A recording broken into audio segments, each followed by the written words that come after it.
welcome listeners to the Zeevoo podcast, sharing information with some incredible people from our industry. We're going to be talking about long form content and if it's dead or not. But first of all, let's introduce our panel. I am your host for today. My name is Elaine Watts. I host and produce the Holiday Let Success podcast. And with me today, please welcome Louise Brace, Miva Swenties, and Damien Sheridan. So before we kick off, if you could all take a moment to introduce yourselves. Louise, tell us a bit about you and your background, where you're based. Okay, so yeah, thank you, Elaine. Well, my name is Louise Brace. I am a digital marketing strategist and a copywriter, and I'm the owner of a company called Rental Tonic. I'm based in Spain, in Malaga. I've been here for 20 years. And so my agency, Rental Tonic, is totally dedicated to the accommodation hospitality business, short stay sector. And I'm just working predominantly with owners and property managers to help them to build their brand through great content, through developing their own independent channels so that they can have kind of more book direct success. Excellent stuff. Well, a very warm welcome. Miva, could you introduce yourself as well? Yes, thank you, Elaine. I'm Miva Cifuentes. I am based in Barcelona, Spain. I'm the founder of Flying Cat Marketing, which is also a content marketing agency, an SEO agency. All of our content really is SEO. But for some reason, I like to differentiate between an SEO agency and a content agency. So we are basically an SEO agency for tech companies in the short-term rental space. So these are the property management software, channel managers, automated messaging tools, and those kind of software. And we've managed to get them tens of thousands of website visits and business. And also through good content, brand building, education, yeah, that's me. Excellent. Right, it's great to have you. Welcome. And finally, our third panelist, Damien Sheridan. Damien, please introduce yourself. Welcome. Hello, everyone. Thank you, Elaine. I'm Damien Sheridan, also based in Spain. Like Miva, also an SEO, working in search engine optimization with property management companies in the short-term rental industry. And I also direct the Book Direct show, which is an annual event dedicated to Book Direct strategies and education. And also the founder of the Book Direct Network, which is a new platform, again, totally dedicated to direct booking strategies. So yeah, fantastic. Yeah, great to welcome three top-notch experts in this area. And I think there's going to be a lot of value that they're going to share today. So let's kick off. Let's talk about, first of all, long-form content right from the beginning. Let's start with, for anybody new to that term, what exactly is long-form content? Louise, do you want to kick off with that? Yeah, okay. So, well, long-form content kind of is or says what it does. It's content that you create, that you craft for your marketing channels, which is in a long format. So you're not looking at short, sharp articles. You're generally, most writers or SEO experts would probably say that long form content is over 2,000 words. I believe it can be less. But what it should always do is cover your topic completely. So it should be all encompassing. And the idea is that you're creating completely valuable content that shows that you're an authority in your field. So for example, for hospitality businesses, that you're the local expert. And it can come in lots of different formats. Okay, great stuff. So Miva, do you want to give your take on long form content from a SEO? And Damien, do you want to sort of chime in as well? But Miva, do you want to start off? How does that work from an SEO perspective? So I agree with Louise that it is, a kind of content that totally answers the question. So in SEO, search engine optimized content, that's people who are coming with a specific intent. So there's something that they want to find out, and Google's #1 job is to deliver that intent. So the best kind of content is going to be the kind which, for SEO, it's always long form. It's the kind where if I type in a question and I find your content on Google and I read it at all, and I say, okay, I know now what to do, or I know what I was looking for, I've found the answer, then that's good long form content. Whereas if I'm like, I still don't get it, I have to go look somewhere else, then it's not good content. But the question wasn't about what's good, what's not good. It's about what is long form content. So long form content is, yeah, I guess generally you could say 2,000 words, but I agree that it doesn't need to be 2,000 words. There's some, I think that it needs to be a minimum of 1,000, but I also don't like to focus on word count very much, rather than comprehensively delivering a useful response to the question. Yeah, really useful. Thank you. Damien, what's your take? Not an awful lot I can add to what the ladies have said. It's yeah, generally a lengthier post that really goes into a lot more detail than perhaps a standard blog post may do. I think it's something that, yeah, search engines like Google are going to value in terms of being a really quality, authoritative piece on a given topic, and also your user, your end user. Most important thing, you want to make sure that you're answering their question in a way that you're engaging them and essentially going to get them to maybe book on your site.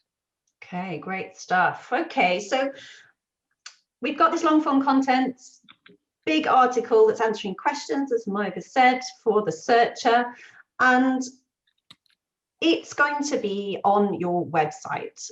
Where else can you share that length of detail? Is it worth taking it elsewhere, or is the main focus of the long form to bulk out and build the authority of the website, of your own website? Damien, do you want to kick that off? For me, it'd be all about your website. Yeah, absolutely. I mean, yes, sharing on social media is obviously of huge importance. But for me, it would just be a case of using little snippets of you know, the introduction perhaps of your piece, and then linking back to your website. So yeah, for me, it's all about building up your website and being the form of the expertise, the authoritative kind of domain surrounding a particular topic or location or whatever it is you're strategizing around. Got it. Okay. May I add something? Yeah, please do. Go ahead. So I agree with Damien that all of the content, the main purpose of it is to attract traffic to your own website. So all the content should be published there regardless. However, I think that once it is published there, if you use the right, you know, canonical links, or you know, indicating to Google that you're the original publisher, it's also okay to syndicate that content on other platforms like Medium or LinkedIn polls, depending on where your audience is, because sometimes those have a larger reach. So it depends on what your goals are.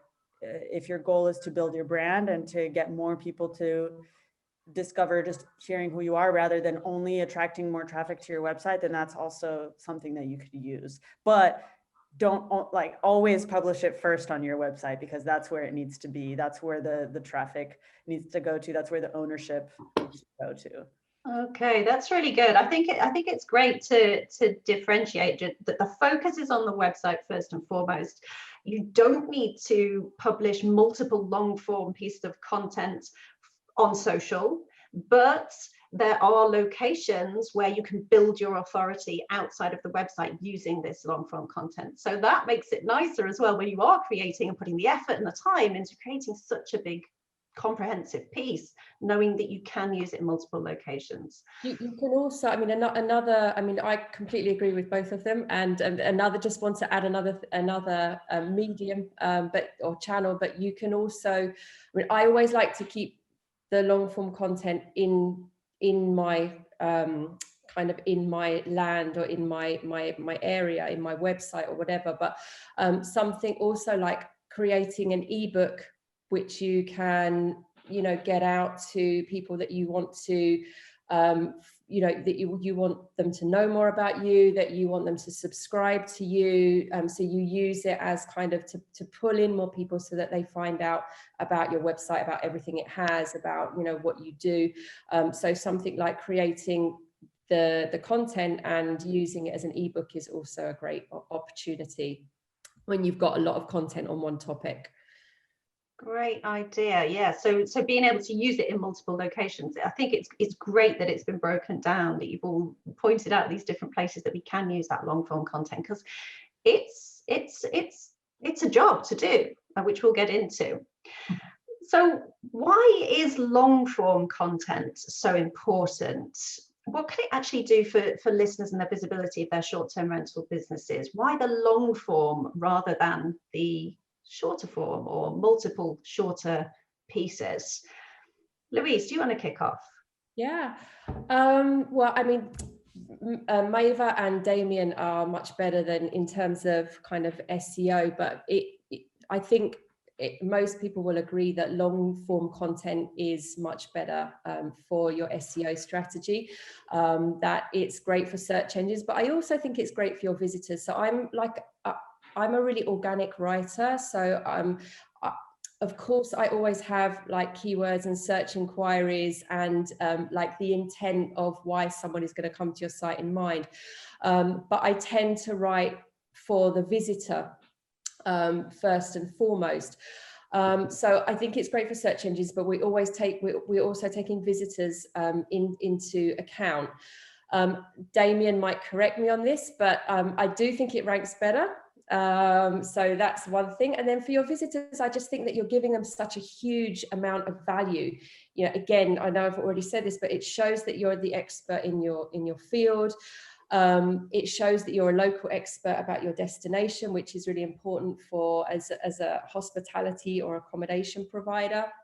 And wouldn't it be great to have such an extensive and all-encompassing article on your destination, which can't be found somewhere else? So you're not going to find that on an OTA. If you're really digging down into your destination and why people are visiting that destination, you have such a huge opportunity to write great content and to write in a great format that people are going to find you. So when they do find you, they find everything they need to make that decision to book. And that's ultimately what, as accommodation providers, what we want, that they find us, that they have everything they need to hand on our website to make the decision to book. Yeah, really well said. Yeah, Damien, so Louise has talked about it from a short-term rental provider's perspective, and I know that you can talk from that side of things as well, but I know that you're deeper into the SEO side of things. Let's look at it purely from an SEO perspective, being found. Why the long form over the short form? Well, I'll say, first of all, I'm not going to disagree at all with what Louise just said. I think writing for the visitor is paramount now. I think gone are the days when you just write for search engines and you try to stuff keywords in there or just do the kind of algorithmic things. You know, those days are gone. You need to engage your visitor first and foremost, because hey, you might get them to your site, but what are they going to do there afterwards? If your kind of terminology is very robotic, then they're going to leave your site in seconds. So it's all about writing for your user. And it's also, you know, search engines like Google are much more sophisticated now. They pick up on not just your search queries that you've written around, but also, you know, related words and synonyms. So for me, it's the long form is really important, but equally important in there is writing for the user and making sure you're engaging. I think that's of huge importance. So almost work backwards. Write for your visitor first. Have your theme, whatever your topic of conversation is. And then, you know, at the end, you can optimize it with your keywords without stuffing and keeping the natural flow alive. Would you agree with that, Maeva? Yeah, absolutely. I think that it's as simple as looking at it in two different, well, you need long form content to rank on SEO. That's just to rank on search engines. It's just, it works with long form content. So the way to look at it is the way that you're attracting more, I guess in this case, guests to your property. for example, there are two different kinds of channels. There's awareness channels, which is social media, or those kind of channels where people are just browsing and they're not necessarily looking for something right in that moment. You just pop up in their face, and that's your place to use short form content and build your brand and kind of generate demand. And then there's the intent channels, which is search, basically. So that's the highest intent channel that exists. It's more high intent than paid advertising, anything. It's searching that they're out there actively looking for something. And that's where you capture the existing demand. So to balance out, as you're generating demand here with your social media, building your brand, and then you're capturing the demand that already exists. People are already searching for it, and that's why you need the long form content. And then, of course, agreeing with everything that Louise and Damien said, writing for the user, providing them value, so that once they get there, if you do rank, they're actually going to stay on the page. But now, even if you are writing things for the algorithm or for the computers, you're not going to rank, because Google is looking at the user experience metrics. So they're looking at how long people are staying on your page, whether they're staying on, they're looking at how they're experiencing your page. So it's not even the dichotomy of, oh, but I need to get them to rank, and then I'll figure out what happens when they get there. You have to think about that from the beginning, because it's not even going to get to the point where you're going to be able to rank it. Super interesting. Yeah, I think that's really important that you've drawn that out of there. Thank you. Now, yeah, go ahead, Louise. Yeah. That you know, we're like, I mean, I'm terrible at writing short content. I'm like, everything I write is long, and then I have to like cut it down when it's necessary. But there are also, we're talking about long form, obviously, but there are benefits to short form content as well. So, you know, short and concise articles are easier to read on mobile devices. They're easier to share natively on social media. They're easier for people to read when they have a very low attention span, which so many of us do these days. So like having a mix of both is important. And plus, nobody can write long form all the time, because it takes up a huge amount of time and energy. So I wouldn't say go, oh my God, no, I'm never going to write a short article anymore, because they both have their place. Got it. That's really useful. And it leads me to my next question, which is, I know we touched on how many words are we talking about to differentiate long form to a short form. How many words is really ideal? What would you class as a short form? What would you class as a long form? And I know we said 1,000 words minimum would be long form. Maida, do you want to take that? Yeah.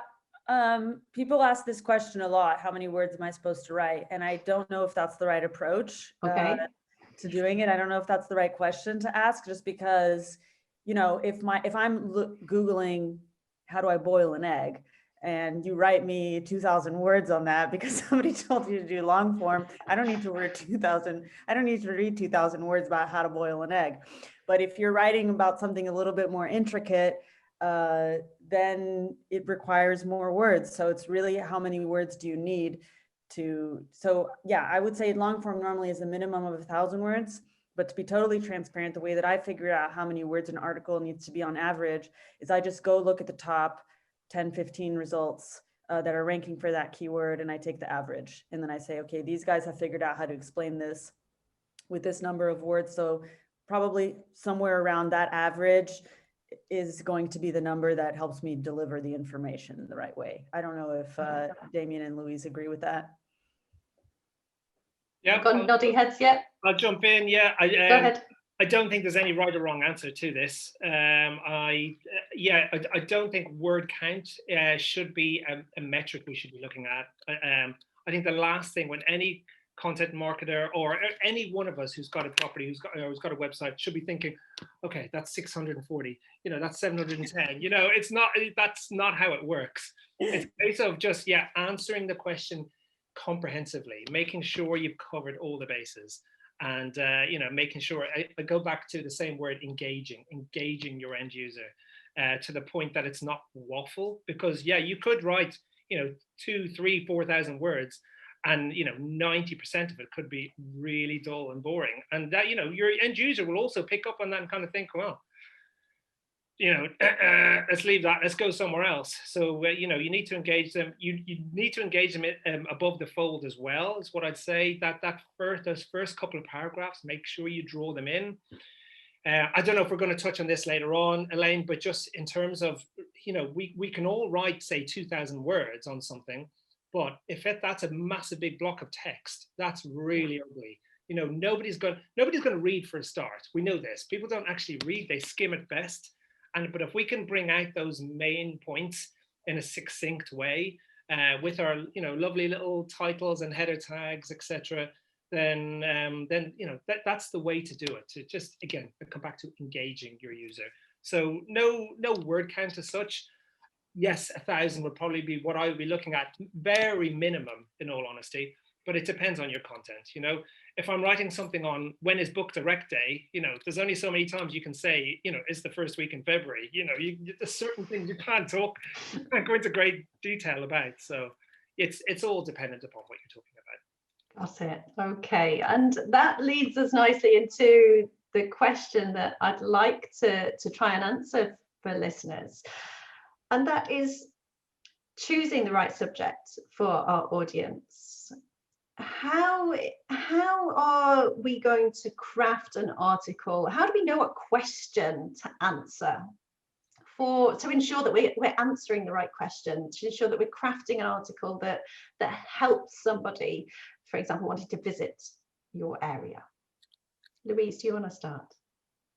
Yeah, I mean, I would say that this is a real mix of, probably Maeva and Damien will answer this better than I will, actually, because first and foremost, I think you need to understand your audience and the search inquiries, and how people find your site. So what is it they're looking for when they find you?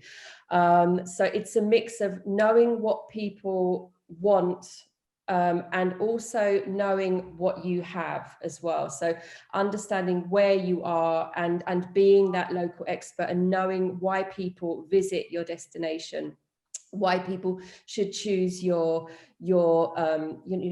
holiday cottage or your bed and breakfast.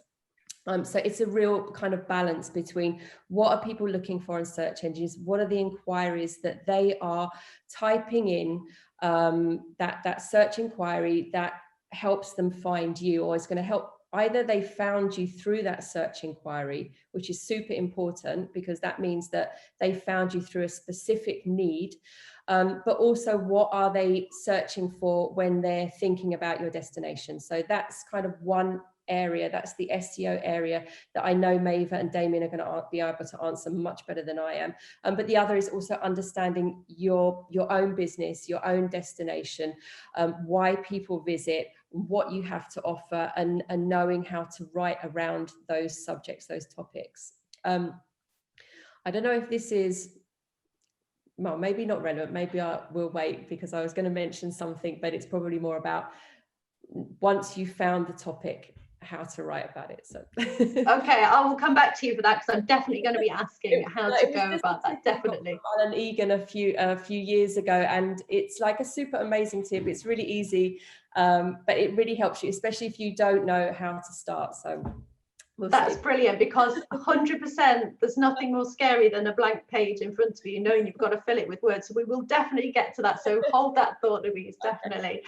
Damien, what is your take on finding the right subject? How do we know what questions people are asking so that we can answer them in our long form content? Well, there's various tools that we can use. I know a lot of people use Answer the Public. I think it's a great tool myself. I use it. But you know what? Just for anyone listening, Google itself. Google's just got some simple tools that we can all use to find out what people are searching for. Google search, Google autocomplete. When you start to write your location, what are people, typing in there? The related to at the bottom, questions people ask. There's on the main search page on Google, there's so many tools you can use.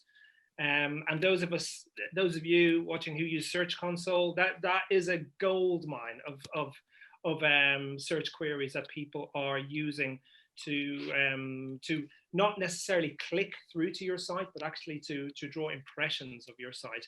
And there's amazing data in there to find.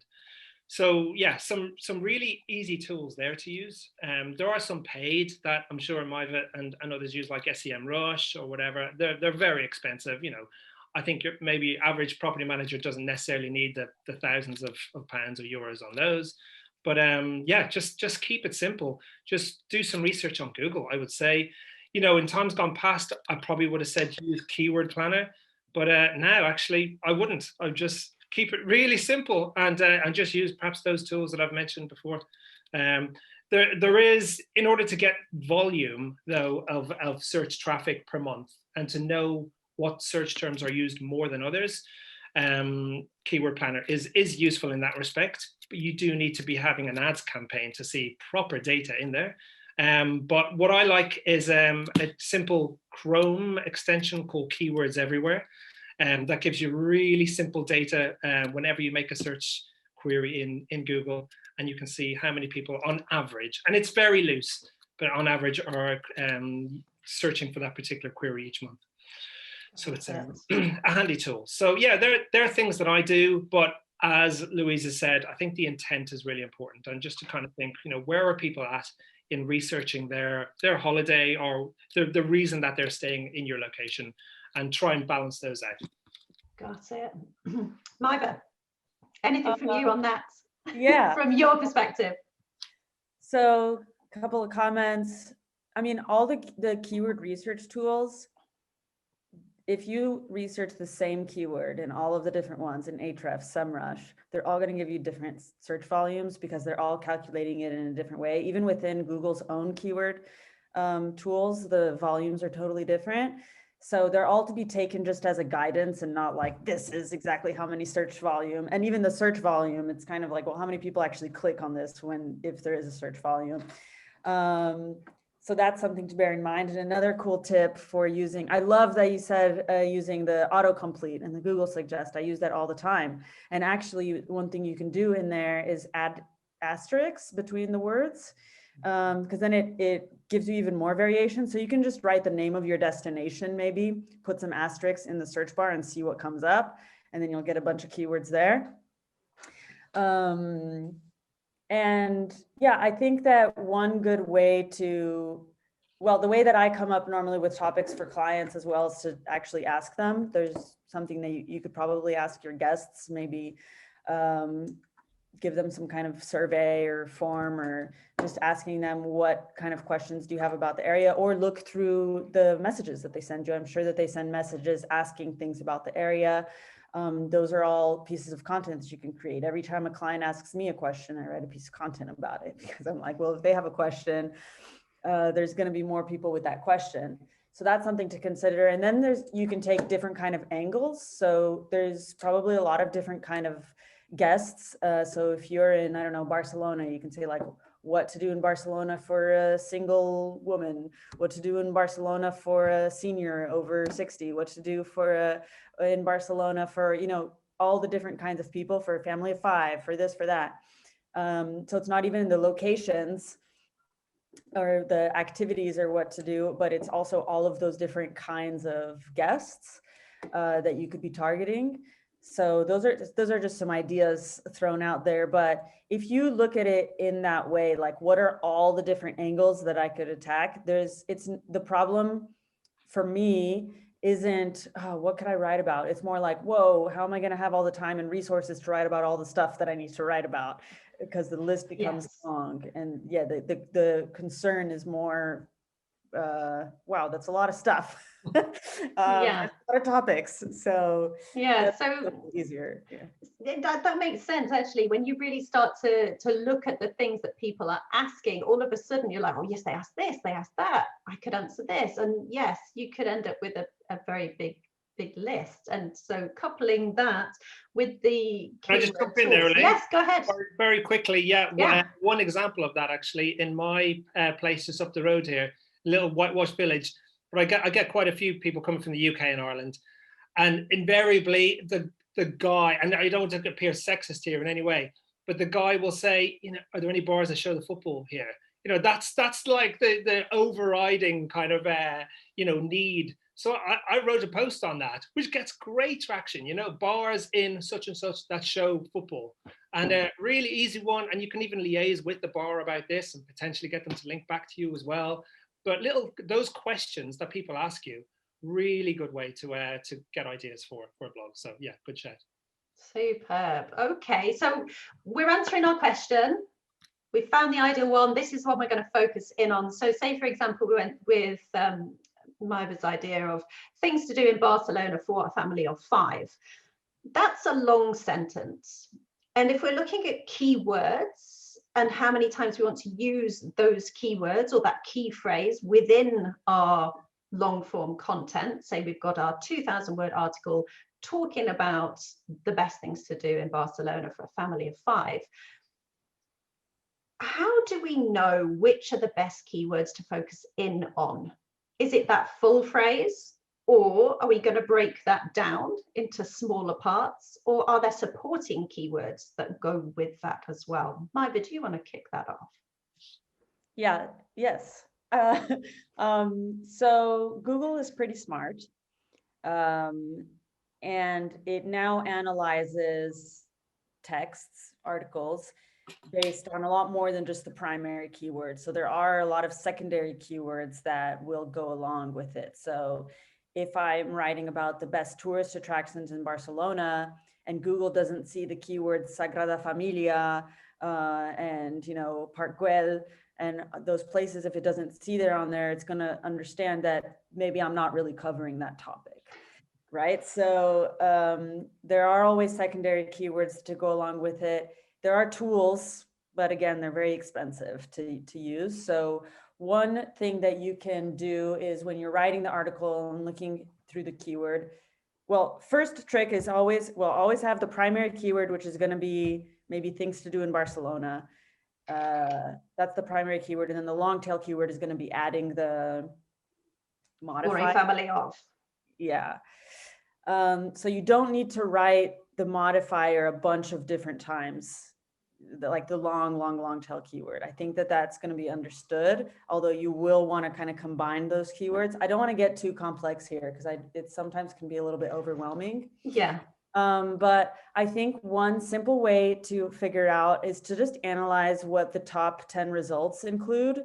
Try to include those, but don't just make it a generic repeat of that. You have to add a unique angle to it.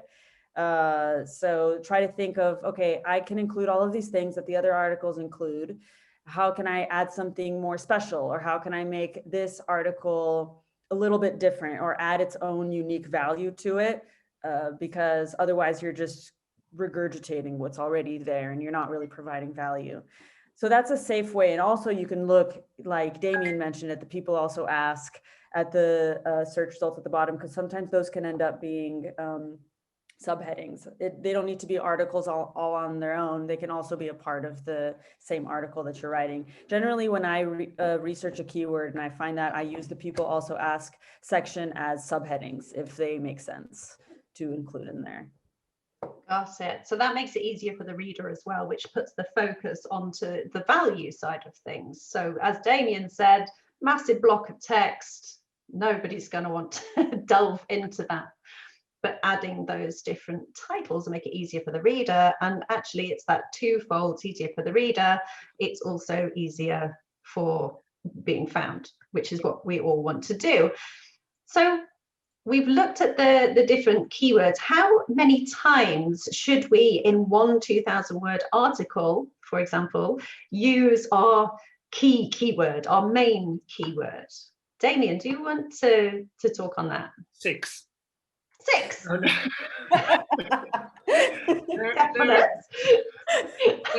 That's the golden rule. There's no formula at all. I think in times gone past, you may have had some tools, even like the Yoast plugin, which has its flaws, but some people would say, oh, it's 2.4% of text that you should be dedicating to your keywords, etc. It's nonsense, and it means nothing in this day and age. You need to just write around your topic.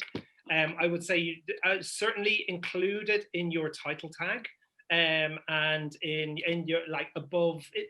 in the kind of the top, your H1, which is the top title at the top, and in your first potentially in your first paragraph. But really, it's not important to be repeating it throughout your content. And actually, if anything, you may not get penalized, but it may hinder the actual ranking of your site if you repeat it too much. So there's no, well, I'm going to say for me, there's no formula at all. It's not to be repeated a certain amount of times. Got it. Okay, Louise, do you want to give your take on that? How do you write an article from a keyword perspective? I mean, much the same as both Maeva and Damien have said. So I don't focus on, I focus on the topic. I understand the phrases and the keywords that come around that topic, that encompass that topic, but I don't have it in my mind that I have to write a keyword or a play on different keywords. I just write organically about that topic. And something that Maeva said that really kind of resonated with me as well is that if you want to compete with businesses that are ranking on Google on page 1 or page 2, whatever, the first thing you want to do is find out what they're writing.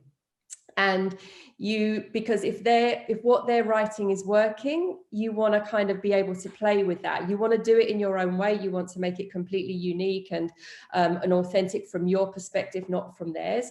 But if what they're doing is working, then go research what they've written, look at the wording that they're using, and take some of the keywords that they're using and use them in your topic. But I never, like, for example, with tools like Yoast, I mean, you can, if I have a client and the Yoast is a plugin on their website, you know, you can just completely get like carried away with seeing, oh, you know, it's telling me I haven't got enough this, I haven't got enough keywords, I haven't got enough, you know, H2 headers with the keyword in it. It can completely freak you out. So you just have to kind of like put it to side, ignore it. And as I said, write organically, write the topic from your perspective, but obviously do your research and look at what's working, look at what's on page 1, take note from that and make it into your own. Got it. Amazing. And just before we move away and just to finish off the keywords, I think it might be Maeva mentioned synonyms and how clever Google actually is. Could you just sort of speak on that and clarify how we can use the different language? Yes, do you mind? So one practice that I try to do always is, for example, reversing the keyword. So if I'm saying activities in Barcelona, then my first H2 is going to also be, you know, activities in Barcelona, blah, blah, blah. And then the next one could be like Barcelona activities, switching it a little bit. So that's just a little thing. But there's just a lot of, how do I explain the semantic keywords? When you find keywords, for example, in people also ask, sometimes they're going to be spelled weird or written in a weird format, or especially when you're doing keyword research, there's going to be things that you can't really fit in that sounds natural and grammatical. And in these cases, if you just write it the correct way, that the user reading it isn't going to be like, who wrote this? It will still work. Google understands this. I know that actually Damien has spoken, explains the semantically related keywords a little bit better than I can. If you want to have a go at that.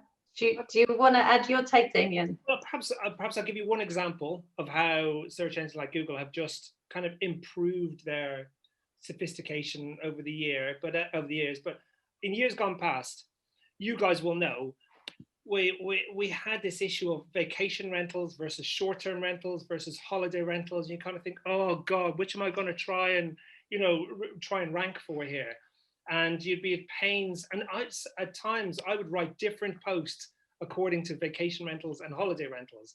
But now, kind of fortunately, search engines, especially Google, it understands that they are the same thing. and you actually don't need to write the phrase, that one particular, say, phrase for vacation rentals over and over again. Use short-term rentals, use holiday lets, use holiday rentals, use any one of those search phrases, but Google will understand. Yeah, I think that's perhaps an easy way for visitors here watching to kind of understand that.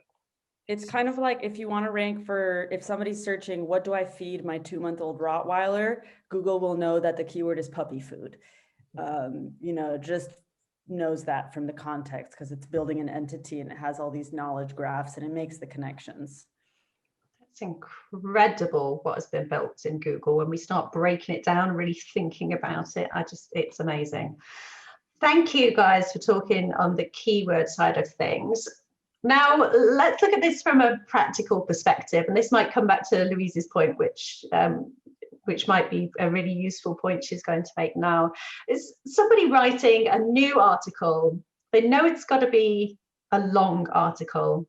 How can they make the process easier for themselves? Maybe speed it up and take the fear out of what I mentioned earlier. You've got the blank page in front of you, the cursor flashing away. I got to draw this out now and create something that's going to answer my guest's question. It's going to bring them to the website. It's going to entertain them. It's going to be found in Google search. And how can we make this easier for people? Louise, you had a great tip. Do you want to start us off? I said it already. Oh. Because Mavis said it, and it was, well, first of all, I would say that definitely like a high percentage of my time is spent on research. So, it's probably a lot higher on research than it is actually on writing the article, because if you do the research, and I do a lot of note taking. Okay, so I'm doing my research. I would love one day to get to the point where my clients are obviously flying me over to their destination and I'm like living it firsthand, but unfortunately those that are outside of Spain haven't done that yet. So I'm obviously writing about destinations and I'm doing tons of research and I'm a big note taker, for me it really helps. So I write lots of notes and then I look at them and I put them into order. So what is going to intro this subject, and then how does it follow on with all of these notes? And I number them and I write from those notes. And I tell you, it really, especially when you're writing long content, it really helps to do that. And what it also gives you is, like we were talking about, kind of consistency in long form content. So making sure that the content is scannable, easily readable. So you've got your headline, your intro, your lead paragraph, your photo or your video, next section. And if you do that, if you write your notes from your research and then you put them into order, that kind of gives you those sections and it helps you to write longer.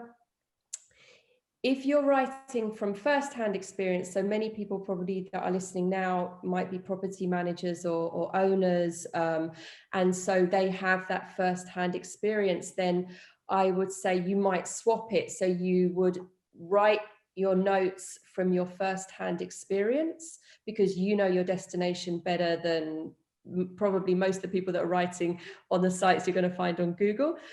And then go back, once you've got your notes and you've kind of got your format, then go and check on Google.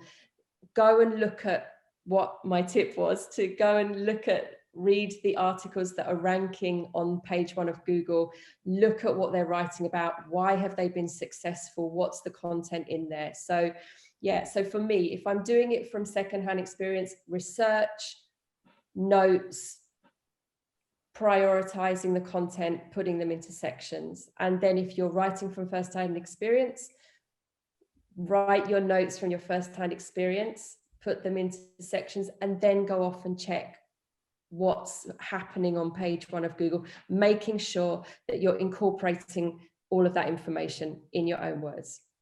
That's great. That's really useful to help break it down, because if you've done that research and you start to section that out, and as you say, take the reader on a journey, all of a sudden you've got your headers. And if you then incorporate that with what Ivor has said and look at what the additional headers are, these sections, the other questions that you can be answering within that larger question, all of a sudden the page is not so scarily blank anymore. Exactly. And you're kind of breaking it down into bite-sized chunks, so it doesn't feel so immense. You know, you feel like once your first, like, number one priority has been written, that first part, then you feel like, wow. Once you see, I mean, I write for a living, and for me, often I can sit there with that cursor blinking and thinking, oh my God, I can't do this. But, you know, it's just kind of getting that first part. So if you do that, if you prioritize it, you take the notes, you prioritize them. For me, that really helps, and I think it helps for most people. Great stuff. Damien, how do you cope with the big blank page in front of you? How do you start an article? Yeah, I mean, it's really hard. It's really daunting to know that you are starting a new piece afresh, thinking, oh my goodness, you know, really to do this justice, I'm going to have to, you know, write a couple of thousand words here. And I'm sure there are people listening to this going, oh my goodness, I've had it already. I don't want any part of this. But, you know, we do have a huge opportunity here over the OTAs. This is one of the biggest opportunities we have, because they are not writing content like this. And I think we need to know and appreciate our own kind of expertise in our local area. I think that's really important, because as Louise just said, nobody knows our destination like ourselves. If you don't know your own destination, perhaps you don't live there or whatever, I would wholeheartedly recommend you stay at your property, go there for a night or two, and just, you know, live like a local. We've heard that somewhere before, but you know, do the tourist things. You know, think what are people actually experiencing in your local area. These are really kind of personable ways to try and gain an understanding of what your guest needs and wants in your area. But I think most importantly, appreciate your own expertise and not be daunted to so much. Use, as Maeva said earlier on, use some of the communication you've previously had with guests and ask them, you know, what they've asked, and just everything you've told your guests probably 1,000 times. Just, you know, you can you can draw upon that, and yeah, and just really, you know, just trust in yourself, I think, is important. Yeah, really good advice. Thank you. Maeva, how do you start an article when you've got that blank page in front of you? What's your first steps? My first step is hiring a writer. Just get rid of this entirely. No, I mean, I do also write. I don't have very much to add, because really the main thing that makes the difference between being like, oh, where do I start, and just flowing is starting with an outline. Just like Louise was saying, yeah. And then just for me, I have to write an outline, or I'll just go little off topic. I'll, you know, write things that aren't necessarily tight and connected. And with the outline, I can say, okay, I'm going from this, for this, for this, for this. Then I just have to fill in the blanks in between. Otherwise, yeah, I think that Damien and Louise covered that response. Nailed it. Great stuff. Okay. All right, let's have a look now, because we are coming towards the last few minutes. Let's finish off with looking at really how often should we be dedicating the time to write an article. For example, say we've got a website which is either new, or we've consistently stuck to shorter length articles just out of ease, or we've not really understood how important long form content could be. What's the sort of core amount of long form articles to have as like a base on the website? And then how often should we be adding to that? Damien, do you want to start? Does that question make sense? Yeah, it does. And it's a question I'm sure Maeva and Luke get asked a lot. You know, how often should I blog or write? And again, there's no right or wrong answer to this. One thing actually I'll say, I was listening to a podcast last night that's pretty well known in the vacation rental industry, and there was a guy on there who was kind of advocating everyone should write articles and blogs 300 words, around about 300 words every week.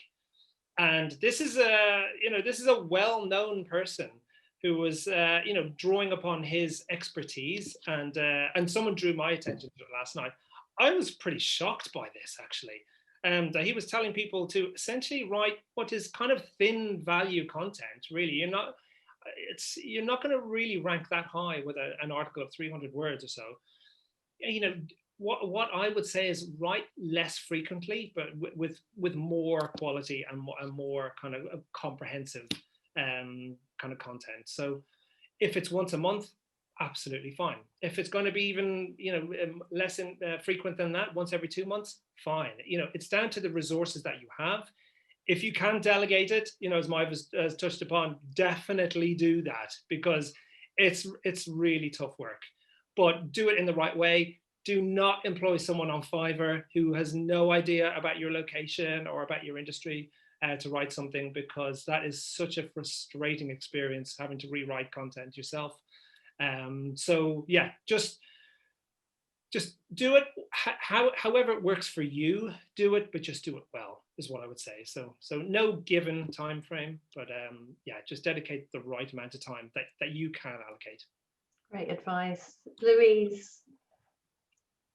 I'm in agreement. I tend to, I definitely think that you can't be writing a long form article a week. First of all, you have to think of the come up with subjects and the research. It's just too much.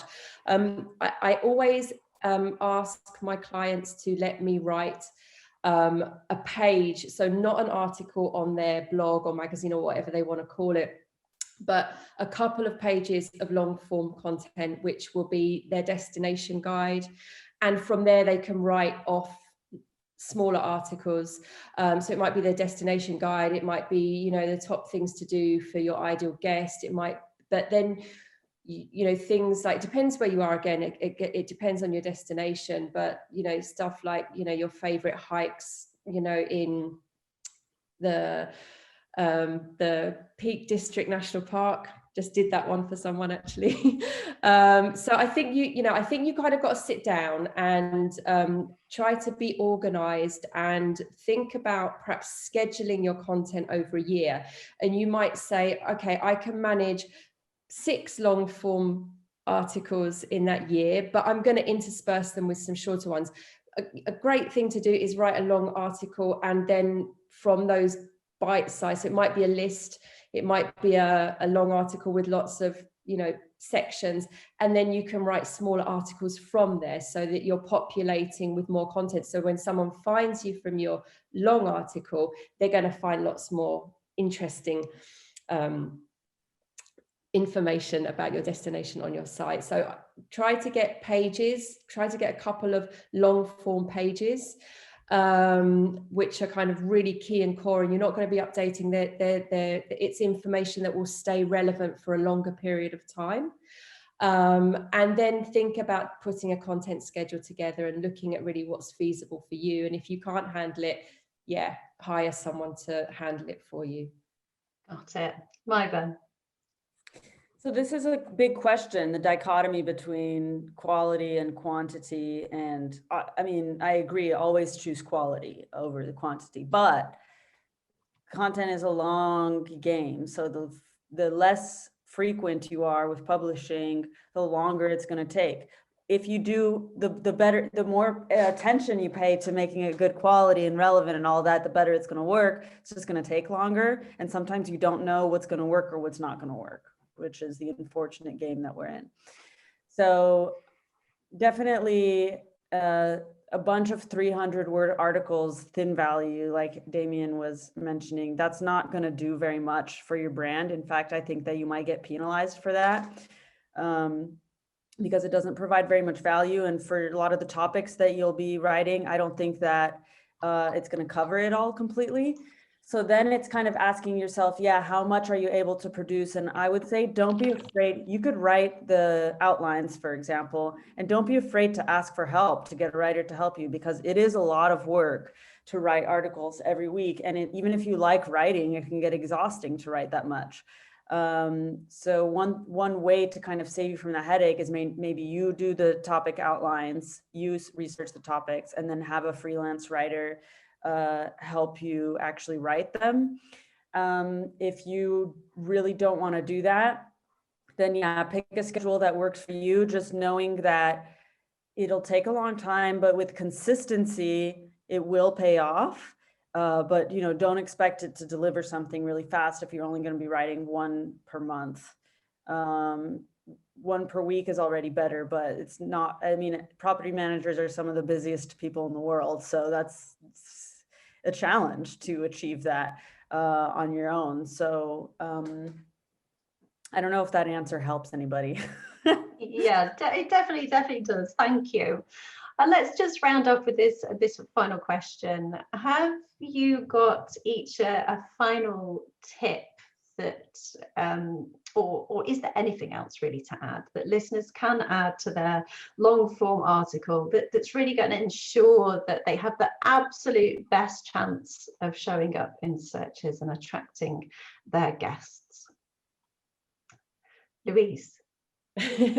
Yeah, I mean, as I said before, I mean, if you're writing long form content, always have a consistent pattern, a consistent design for the content. So break it up with different medium, use video, use photos, use subheadings. You can create a speech video. You can write a long form article, and then you can create, there's the great apps where you can create a video for that presentation. And so for people that come there and don't want to read it all, they can watch the video. You can offer it up as an ebook. So that's great value for people that are finding you. And you can also get more subscribers. You can make an infographic to make it easier for people to read.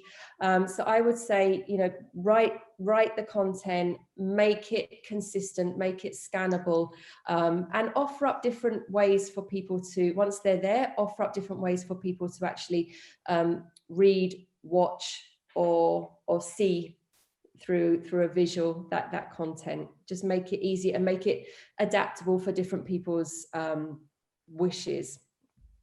Makes sense. Thank you. Maeva, have you got any final tips for people to take away? Put it into your system, your writing workflow, to always link back to other pieces that you've written. So if you have 5 articles already published, next article, say, okay, I'm going to link to all of these. And then as you build a portfolio, a library of your content, go back to old content and add links to the new content in there. So just make sure to have a workflow for adding links and making sure that all of your content is connected and not just sitting by itself. Great stuff. Okay, thank you for that, Damien. Yeah, much like Louise, I was giving a big thumbs up to that. Internal linking, yeah, without a doubt. I'd also say some external links as well within your copy. Google likes that. So, important kind of authoritative domains, even if it's Wikipedia or something like that, they're useful external links to have. Very bite-sized chunks of text, no more than 2 or 3 sentences, I would say, per paragraph.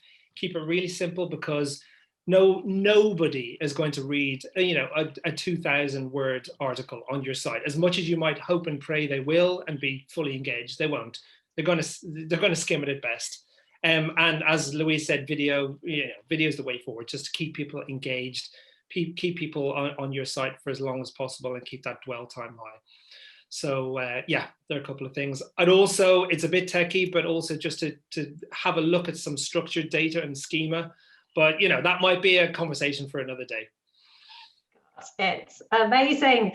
All right, thank you to Louise Brace, Maeva Cifuentes, and Damien Sheridan for sharing just incredible value in today's webinar. I know that people will be able to leave here confidently tackling long form content, and so appreciated your time today. Listeners that have joined us live, there is a survey in the chat. If you could take a moment to complete that so that we can ensure that future webinars are answering your questions, it would be hugely appreciated. All right, we've made it to the end of the hour. Thanks again, everybody, and hope to see you all again soon. Bye for now. Thank you. Bye. Cheers. Bye. Bye.